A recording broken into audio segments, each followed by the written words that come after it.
Brilliant. And I will do my best to talk slower than I did last time. You're fine. Good morning, everybody. Please let me know if I start rattling like a machine gun. And thank you so much for joining us for our overview session of what to expect from the 2020 virtual conference. We have, of course, been watching carefully to see what other folks in the field are doing. I'm sure a bunch of you have participated in some other virtual conferences between March and now, but everybody seems to be using a slightly different platform with a slightly different interface and everything. So we wanted to be able to walk through with you what is particular to the NEMA conference and give you guys a chance to ask any questions you might have. If we don't have the answer immediately, we will obviously get back to you as soon as possible. So here we go. The very most important thing to remember is that you must register for conference. You must make sure all of your fellow panelists are registered for conference. You will not be able to access key parts of your session if you are not registered. If there are folks that are not able to participate in the rest of conference, they can register at the speaker session only option. We still have scholarships available. There are lots of different ways to register. You must register by the end of this week, however. So November 6th is the deadline. If you've not registered or there are people on your panel who have not registered, round them up and make sure they get registered, because there is some back end stuff we need to do in order to be able to make sure everybody has access to the platform, etc. So there is no such thing as like, oh, it's the morning I'm supposed to speak and I need to register for conference. There is no walk-in registration this year. Please make sure that everybody on your team has got that taken care of. I think most of you who are in fact watching today have that taken care of, but we're still missing roughly a fifth of our speakers who still need to register. So please go collect your team. We are using Whova as our conference platform, the same as we have done.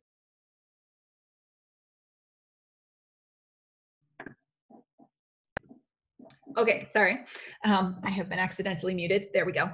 So the conference app that we've used for the last several years has built itself out into being an entire virtual conference platform. So if you have used the conference app in past years, a lot of the interface will look familiar to you. So you will be able to access the conference both through a mobile app on a tablet or smartphone, as well as a desktop version.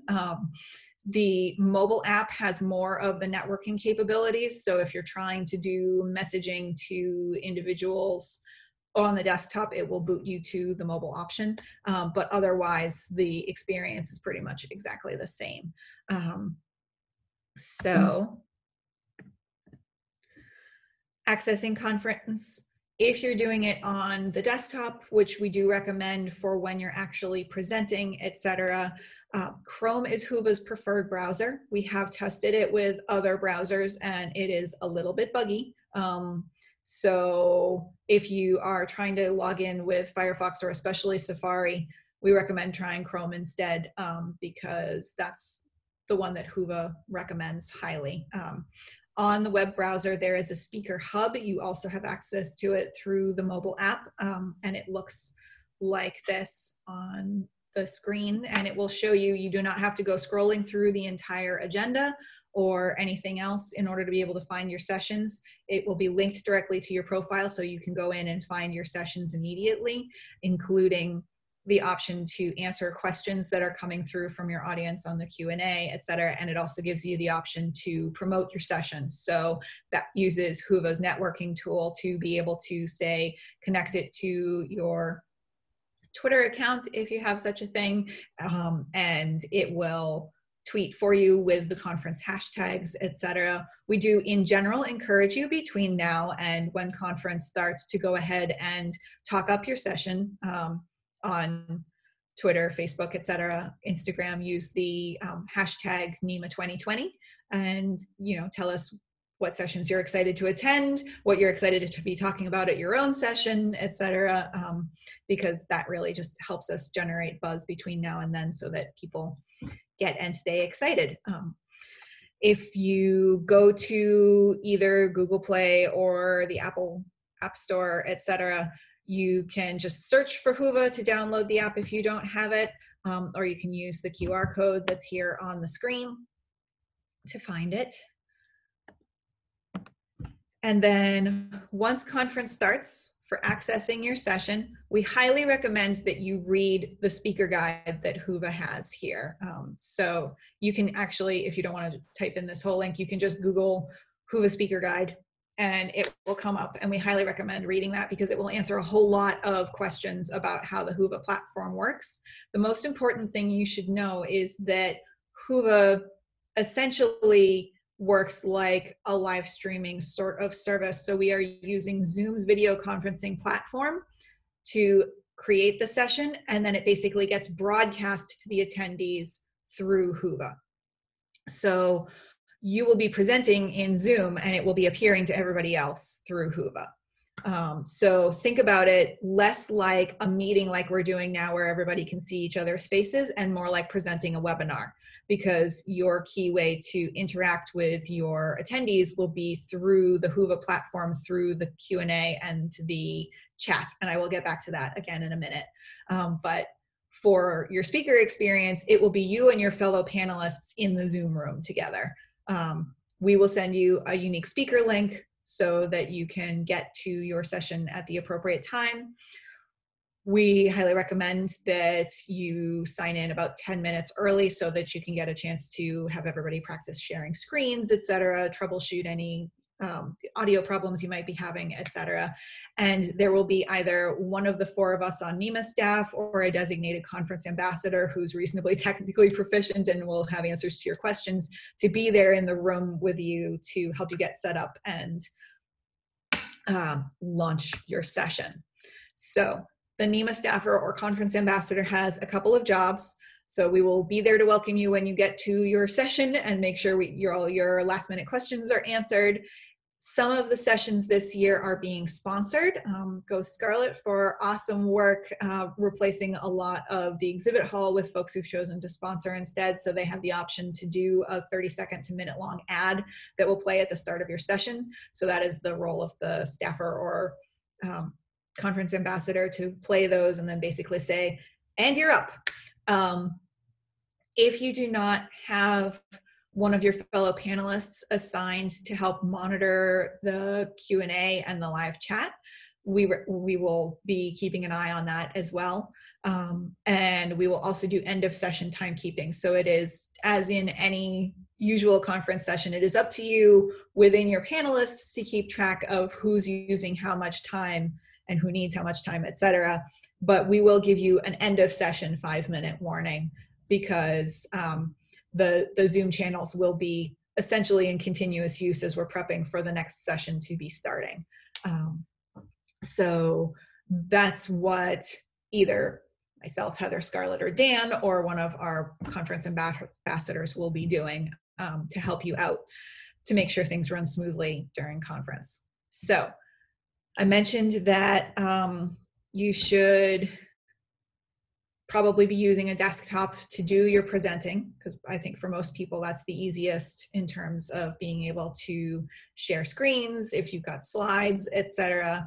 However, since you will be in Zoom to be doing your presenting, to monitor the chat and the Q&A, we recommend that you have a second screen of some sort where you are able to keep an eye on the chat and the Q&A. So whether that's on a tablet or a smartphone, or if you're like my brother and you've got a computer set up with like 3 screens, have one browser open over here that's got Whova running while you're presenting to your webcam on your main screen, etc. In terms of sharing your screen and sharing your slides, we have noticed during other virtual conferences that when people concentrate the slides in the hands of one person, that tends to both lead to lags in the presentation where people have to keep saying, next slide, please, which gets a little frustrating for the listener. And it also makes things a little bit more hairy if you run into any technical difficulties. So we highly recommend that everybody be prepared, if you have slides, to share them from your own screen. However, because technical glitches do happen, we also recommend that one or more of your fellow panelists also has a backup copy of your slides, whether you share them through Google Drive or email them to each other, Dropbox, whatever works, in advance. We recommend practicing. Get together with your panelists between now and then, because presenting in a virtual format is a little different from getting to have a conversation in a room. So I think most of us have access to some variety of Zoom account or something similar, Google Meet, WebEx, whatever else. Test your connection for lags, check it out with your panelists, practice for transition times between presenters, because it does take a couple of minutes to switch from one screen share to another, etc. If you are absolutely without any kind of support on that end and you're not sure kind of how to get all of your panelists together and you need to borrow the NEMA Zoom account, please email me and Heather and I will work something out with you. On the day of, shed any extraneous or background programs you're not using to just keep the memory free on your computer, so that you're not using extra bandwidth. And if you are using video playback, if you're planning on showing any videos as part of your presentation, whether it's here's an evaluation video or here's some of our performance that we did or this, that, the other, here's an interview, make sure when you're doing screen sharing that you also choose the option to share computer sound. You do not want to have to rely on your microphone picking up the sound coming out of your own speakers. That just, it gets weird. It often doesn't work. So make sure that you're choosing the option at the bottom of the screen share little thing that says share computer sound, and that will also help. And then any platform in terms of using slides, if you're a person who prefers Prezi or Keynote or Google Slides to PowerPoint, any of those will work, because if it works on your computer, it will display fine because you're sharing your screen. So that's totally fine. I personally right now am actually using a PDF of my slides because I found that the most useful in terms of being able to both see you guys and see what I'm talking about at the same time. So again, that's why it's worth practicing, so you get a sense for what does and doesn't work. I'm going to pause there and ask if anybody has any questions so far. I have a question. Yes, Tiffany, how's it going? Good, how are you? Great. I am thinking about doing sort of like one of the polling games, so asking people to log into another website while we kind of go through some slides to get some results. Is that okay, and will that allow us to have like regular Zoom interaction when we're finished? That is a good question. Okay, so you're going to ask people to go to sort of a third party. Yep, and then the results will tabulate. So I would be hopefully able to sort of show the poll results and sort of whatever screen we have going on at the same time. Does that make sense? Yes, you can definitely do that. Oh, okay, great. And then we can have interaction. So even though we're in this like presenter mode, we can then sort of quit and then continue to ask questions. Yes, definitely. You can absolutely, if you're sharing your screen on a third-party thing that people are interacting with, then yes, yep, that should absolutely work. And is it possible to set up a test session with our ambassadors sort of before, just to make sure all the kinks are worked out for the multiple screens? Probably. I'm going to bounce that question to Heather. Thank you. This is Heather. So for that one, unfortunately, we're not able to get into the system until the week of. I mean, we could practice through Zoom, which would be basically similar to what you'd be doing that way. It would just be sharing the link through the chat feature through Whova, and then you would be able to send the attendees to answer those questions, because Meg's actually going to be talking about polls a little bit later. So what you brought up is actually perfect for not being able to do polls in Zoom. But Tiffany, definitely get a hold of us, and I could try to figure something out with you and your group. Thank you. Mm-hmm. All right, excellent. Hey, Erin, you've got a question? Yeah, so I just want to make sure I'm understanding from the speaker's perspective, it's going to look like Zoom to us. Yes. So like we're using the Zoom platform, like, you know, we've used for many months now, but the audience will be interacting through Whova, but are they still going to be able to chat with us? So that's a good question. And I will be kind of getting to the whole breakout and speaker and audience interaction, I think, the screen after this one. Oh, okay. So we can go ahead and answer that, and then I'll get back to what to do if everything crashes. So Meg yes, Lynn had a question. Her hand's raised. Sorry, Yeah, I can't it see may be- everybody, so. I'm not sure if it's already been answered or if it's just basic, because I'm still not that, I never used Whova that much before. I have it now, but I'm part of a facilitation group. So Kim would be doing the intro, and then we break into breakout rooms. So I'm Yes, you're part of that wonderful Friday omnibus session that I. Yes. You get an explanation all your own, and I will get to that right now. So the way the experience for attendees will be generally is a little bit like live streaming from Zoom to, say, Facebook or YouTube, but it'll be in the Whova platform with the option to do Q&A or chat, and you can see what that looks like on the screen here. So this is like what your session will look like on the Whova platform. So right under the buttons there that say add to my agenda and like session is where the video will appear at the appropriate time with the speakers underneath, etc. And over there on the sidebar is the window where all of the chatting, etc. will happen. So that's why we recommend having essentially two screens open, whether you're doing it on a separate device or on a split screen kind of situation. If you want to do breakout sessions, if that is like a key part of how your panel works and you need to have panelists and audience interaction where it's actual conversation, or you want the audience to be able to talk to each other, it is possible to do breakout sessions. There are two different options for doing it.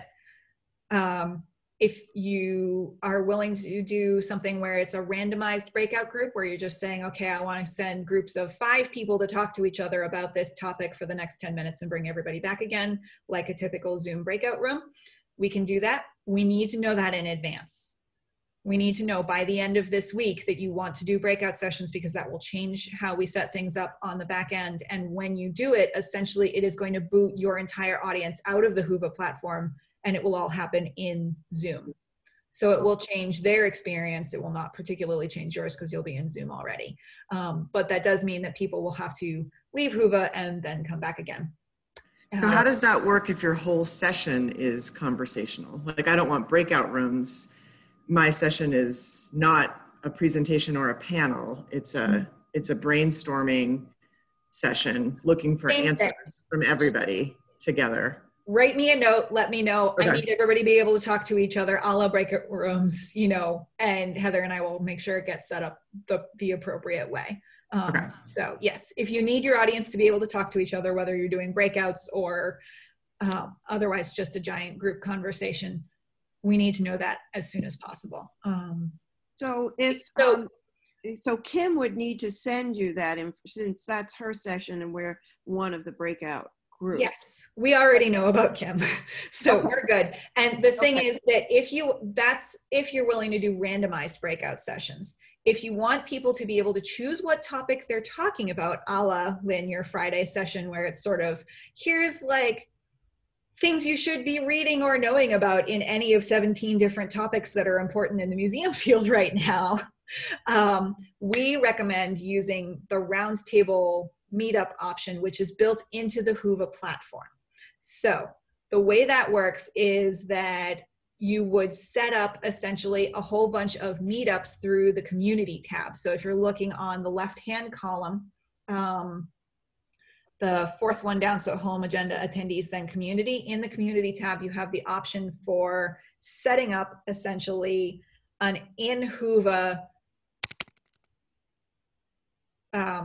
informal meetup networking session. So you would pre-create all of your 10, 17, however many breakouts you have, label them, etc., and then put those links in the chat for your major session so that people could then choose to go from one to the other. so that they would be able to go. They could actually move between one group to another within a time. If they sort of start in one group and say, actually, what I really wanted to talk about was this, then they can move. They're not reliant on a moderator moving people in and out of breakout rooms. So if you have a thing where you want people to be able to choose what they're going to talk about, that is the way to set that up.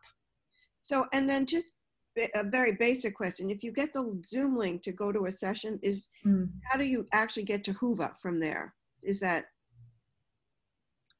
it's a general question. As I understood it, it's all in Whova, as you described it. The community setup is in Whova.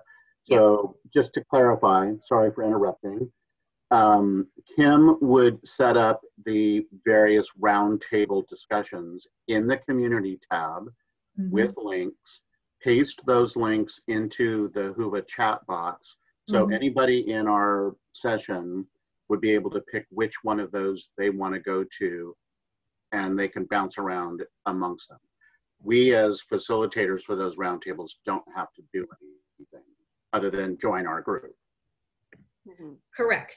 Yes. Thank you for clarifying that, Gregory. Also, Scarlett said that you had your hand up for a question. No, I just wanted to ask that. Okay, brilliant. All right. And David, you had a question? Yes. Are you going to be sharing the slides you're showing in some way that we can see them later? Yes, absolutely. So this session is being recorded, and we will be able to have the link available for you. And we can also, Heather, do we already have the PDF of these slides available somewhere?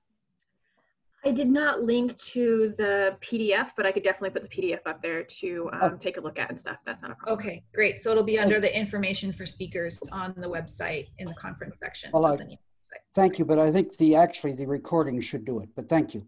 Okay, great. Glad to hear it. All right, so that covers the conversational aspect of things. So again, yes. One more from our friend Greg. Oh, okay, go for it. Sorry, I can't see everybody's hands, so. No, this is a good time for the recording. So when we go into these community roundtables, do those get recorded as well? I do not believe the meetups are recorded. If you want to be able to, Scarlett, do you know for sure?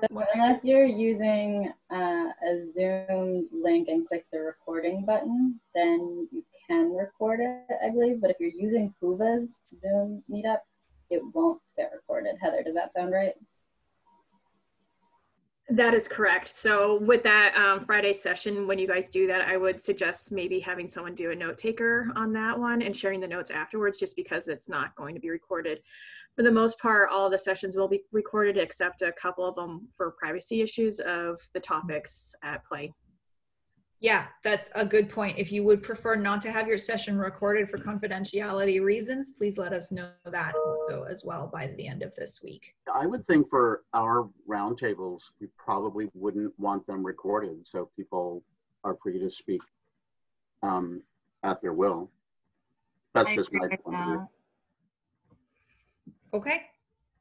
All right, well, just let us know. Anybody who does not want to have your session recorded, just let us know. All right, so we recommend that because it can be hard to keep an eye on the chat while you're presenting, we recommend that basically you designate another one of your panelists to do that for you, much the way Scarlett and Heather have been saying, oh, hey, Meg, somebody has a question. Make sure that kind of as a team you work out who's basically playing backup for you as you're talking in case there are questions that come up that need answering while you're talking, as opposed to sort of, I'll answer all questions at the end or whatever. There is the option, as there always is, to share any handouts or resources with your conference attendees if you want to share copies of your slides, if you have handouts where you've got a set of links for people to follow or a reading or anything like that. As always, you can upload those to the NEMA website. The link for that is live. I have a bet with myself that Scarlett is probably about to drop that in the chat. You can go ahead and start uploading anything that you've got ready at any point. You can also upload stuff after conference, but if you can do it before, that's obviously better for everybody's conference experience. If you know there's anyone on your panel who might have accessibility issues, or if you are particularly keen on that, please be in touch with me and Heather. We are working with a company that does live in-person closed captioning, but they need a certain amount of notice to be able to get people assigned to do that. So if you know that you have a person on your panel who would be benefiting from having the closed captioning available, please let us know as soon as possible, but absolutely by the end of this week. If there are any other accessibility issues that you know of that you would like NEMA's assistance with, please let us know as soon as possible.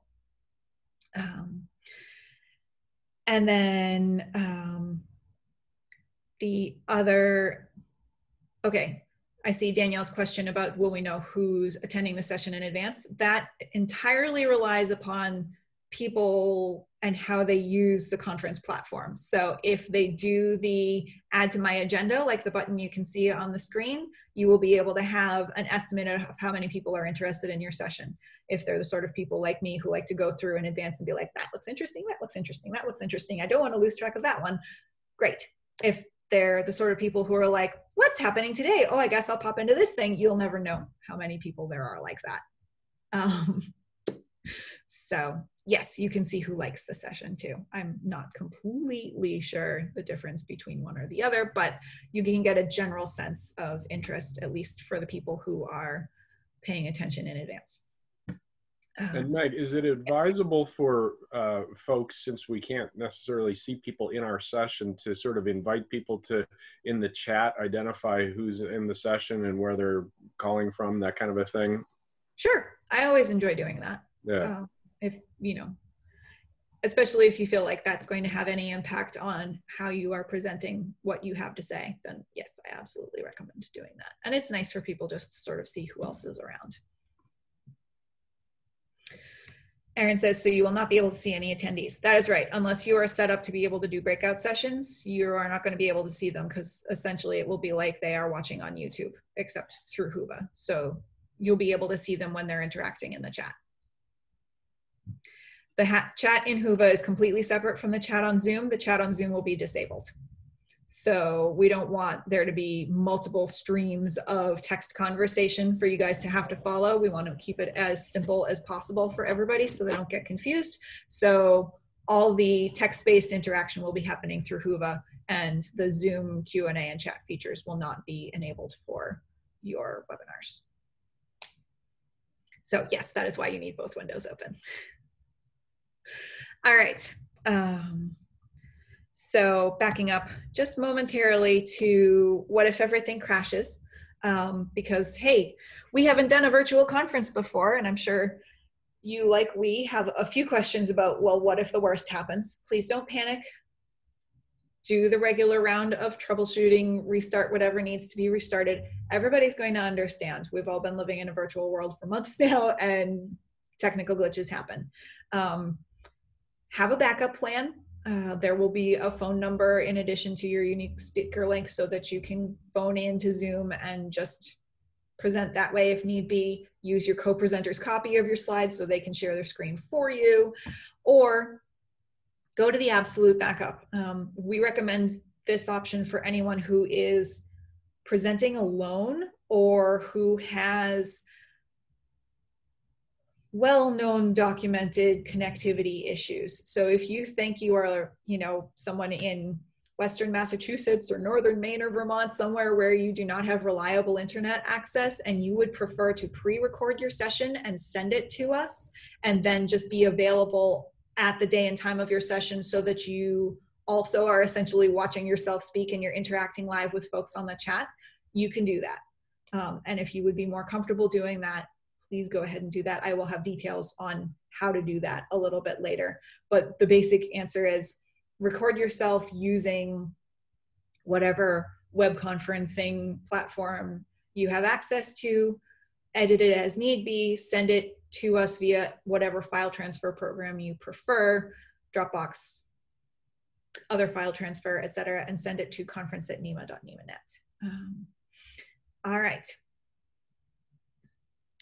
So yes, Stacen, you will get an emailed unique Zoom link for your session, but we do recommend also coming at it through Whova so that your person has access to seeing what's happening in the chat and the Q&A.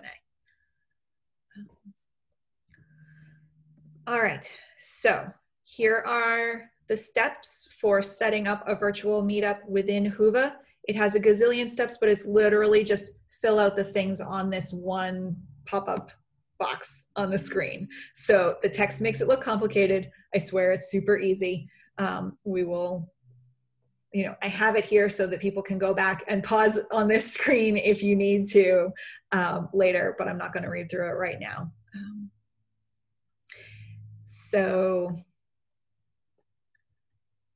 Okay, so Gregory asks, in the community roundtables, will you see your attendees and hear them?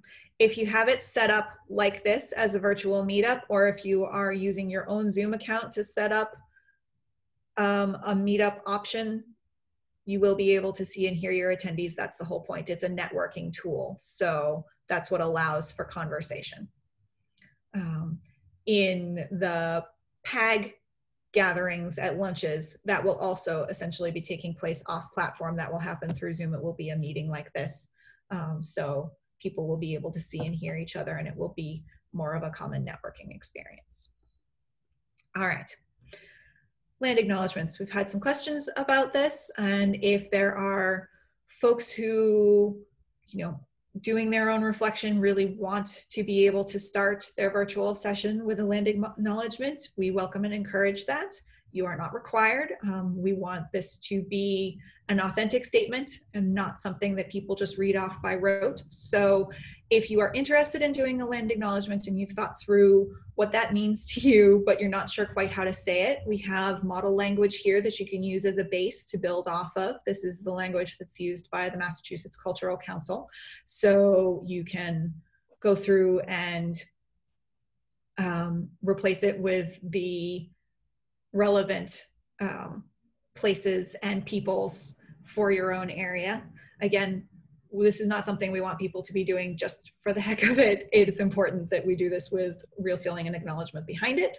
So if you are interested, Scarlett's got the link there with a useful and reliable site. We also have some other resources we can recommend. Our board member, Loren Spears, wrote a great article for us in a recent journal for NEMA on how to write a land acknowledgement.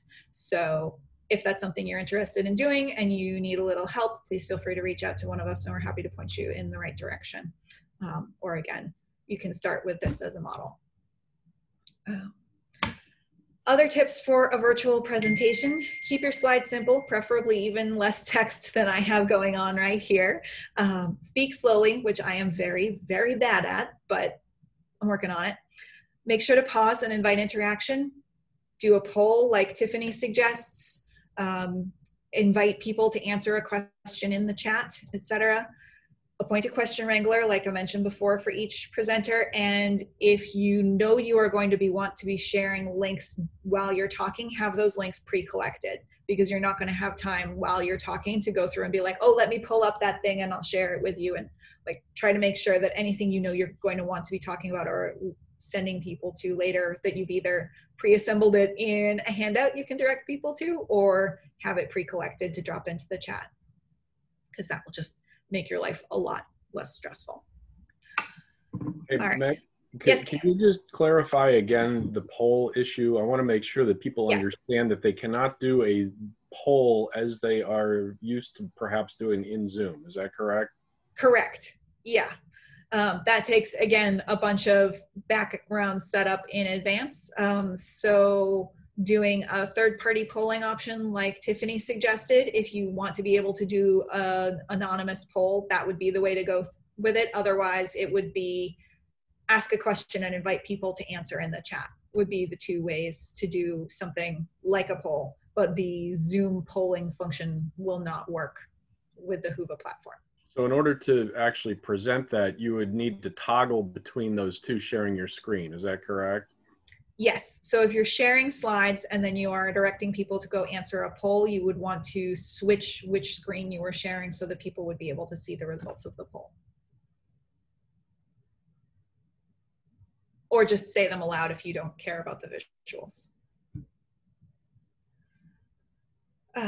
Okay, and again, here's how, if you're interested in doing the pre-recording, please let us know you're planning on doing that so that we know to be on the lookout for it. And here's the email address again. Record it, edit it, send it to us, conference@nemanet.org.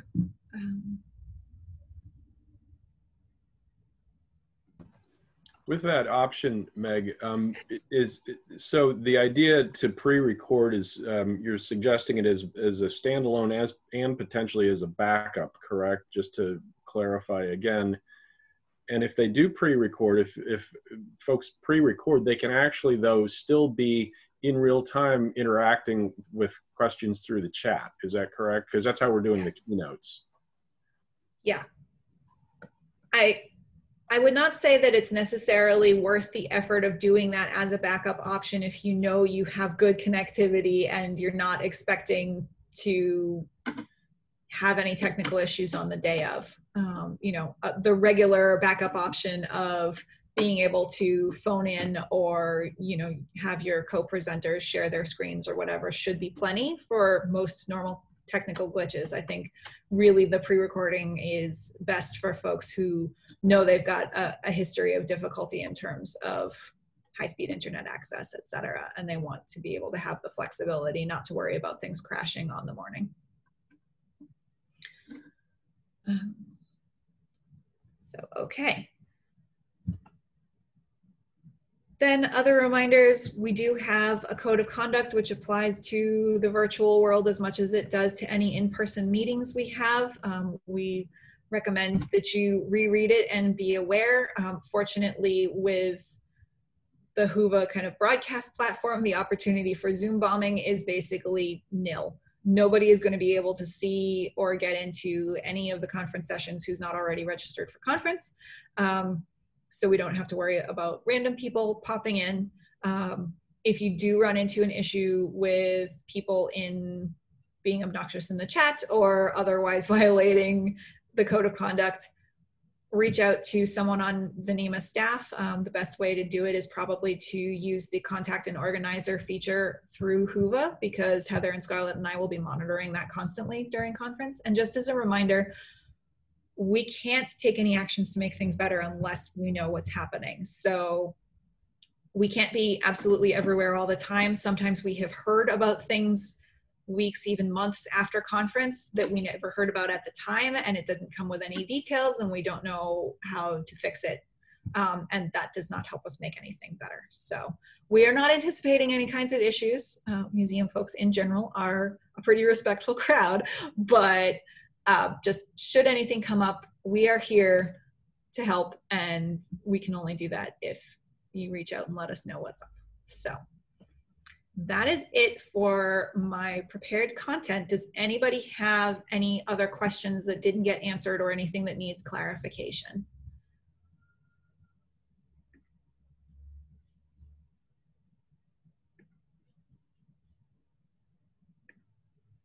So the links that we get when we sign up for sessions, they're Whova. They take us right through to a Whova platform. So when you register for conference, you will get the link to access conference as a whole. As a speaker, you will also get an email from us with a link to Zoom to present at your own session. Any other sessions you're attending, you're doing straight through your original Whova conference registration link. And I should mention, please don't share that link with anybody outside your speaker group. Right. Kind of defeats the whole purpose of going through the Whova app. Yeah, that is unique to you as speakers, and not to just be like emailed around to people who are interested. We still have scholarships available. People can still, you know, register for conference between now and Friday, and everybody who wants to get to the NEMA conference, there is a way. Any other questions? Yeah, Meg, I just want to make sure I'm crystal clear on understanding. So I apologize. This is stuff you've gone over. I just want to make sure I understand. Mm-hmm. So we're interacting with Zoom as speakers. Everybody else is going to be tuning in through Whova. We Mm-hmm. cannot see our audience, and the only way we can interact with them is it's through the chat and Q&A through Whova. So Yes. we could have like 2 screens up on one computer screen if we don't have the multiple monitors. And then if we want to actually have face-to-face interaction, we set that up through Whova, through the community, the virtual meetup. You can do that if you want people to be able to choose like what topic is happening with a breakout session. Otherwise, if you're happy to have a more randomized experience and you want to be able to just do a classic Zoom breakout session, then you let me and Heather know by the end of this week and we set it up differently. And basically what happens is that when people on Whova open your session, they get a link that bounces them out to Zoom and they experience your session more like this. All right, but PAG lunches are being done via Zoom. Correct. So PAG lunches, there will be a link to them in Whova, but it will basically bounce you into an experience just like this one. Okay. That's when the video will be on, so you can actually see each other and talk to each other. So yeah, it won't be just chatting through the entire lunch. Right. Okay. And then also one other thing about the meetups in the Whova app is that there is a limit to 30 people. Yeah. So to keep that in mind, I'm guessing that Friday session, you guys have plenty of breakout areas, so you won't hit 30 max, hopefully. So we should be fine on that one.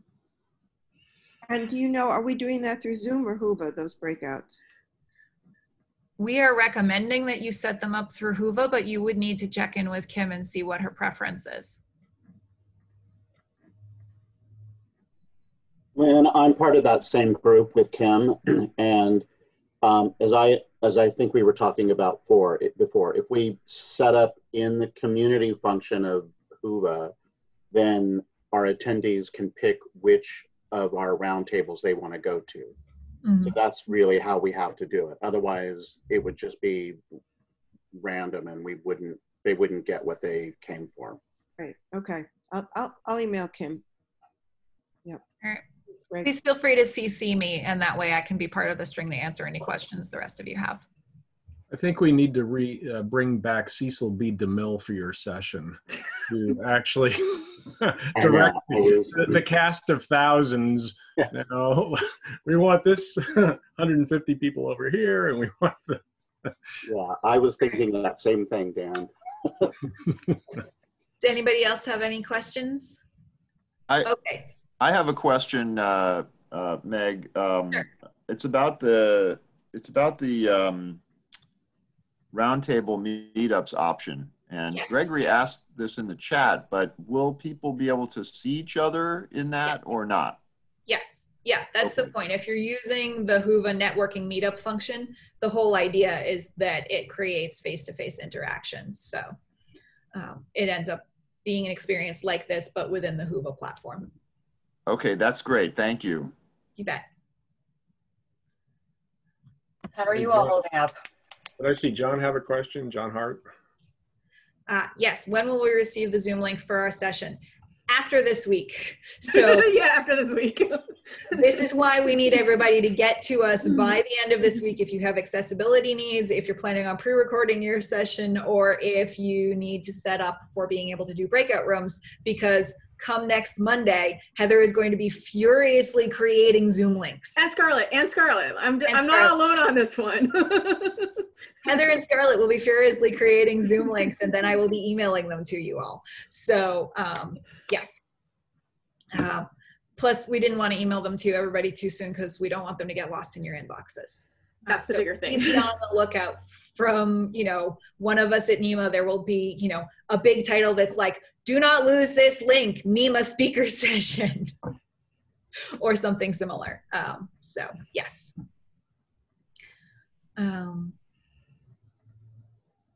All right. Any other questions? Yes. How are you handling evaluations? No yellow forms this year. Sorry, Erin. We'll mail all everybody yellow forms instead. Yeah. Yeah, there's the option to evaluate sessions through Whova. So as speakers, should we encourage people to check out the evaluation portion of the Whova app? Okay. Absolutely. So we should mention Erin has actually worked with NEMA as our admin, and she has inputted quite a few of those yellow sheets. So 2 conferences. 2 conferences worth of yellow sheets. Yes. I miss those yellow sheets. It leaves a deep impact on the psyche. Yeah. Yes. And of course, there will be the traditional post-conference survey that will get emailed to everybody after conference as well, though it will look a little different this year, considering conference will also be quite different. But yes, other conference-related things. We hope you all take a couple of minutes to swing through the exhibit hall in the virtual platform as well. We have some very dedicated folks who, despite the fact that virtual exhibit halls do not provide us, the same kinds of interactions, are still sticking with NEMA to support the museum field. So please swing by and say hi to some of our exhibitors and sponsors, because they're doing great stuff. And Scarlett, Heather, or Dan, anything I have forgotten? Well, I'll just chime in and thank everyone for participating. This is, needless to say, a brave new world for all of us, and y'all being willing to present in this format. We appreciate that, and we don't want to take it for granted, because what we've just done is the virtual equivalent of opening the door to your room. And how do we get in and how do we present? And it makes us all appreciate how easy it is in some ways to be in a conference hotel and walk in and you kind of know the lay of the land. This is completely different, and I'm acknowledging that and expressing my gratitude on behalf of NEMA for you to stick with us. And we've got a terrific conference. I mean, because of you, we've got a lot of sessions, very content heavy, and I think that it's going to be a great experience for people that are participating. So thank you very much. Yes. We say every year conference couldn't happen without you, and this year it is as true or more true than most, because everybody's got a lot on their plate right now, and we recognize and appreciate the extra effort that you're taking to support the museum community and those of us here at NEMA. So thank you very much. And speaking of which, can you guys all check in with your co-presenters and make sure that they have registered? Yes. Because I know November 16th at 8:30, I really don't want all those emails coming in like, I can't access my session. So definitely check in with the Whova app, log into it, make sure that you can log into it, and stuff like that. So it's definitely good. We're definitely stressing the check in to make sure that you can access the platform before 10 minutes before your session. Yes. One particular note about that, if you were using Whova in any of the last several years, but your email address has changed between when you logged into Whova before and whatever your email is that you're using to register for conference this year, you will end up either having to create a whole new profile or email us to try to get your profiles merged, replaced, whatever. So when you're logging into Whova, make sure you use the same email that you use to register for conference. That information will be in the email that you get from Heather once you've registered, etc. Like, use this email to log into Whova. But if you know you've used Whova in the past, but somehow when you log in with your new email, your other stuff doesn't come up, that's why. Because it is unique to emails and it does not recognize that Ryan Wheeler at nps.gov is the same as ryanwheeler@gmail.com. So, okay. Any other questions? You're all wonderful. See you at conference. Thanks, Meg. Hang in there. Thank you. Thanks, everyone.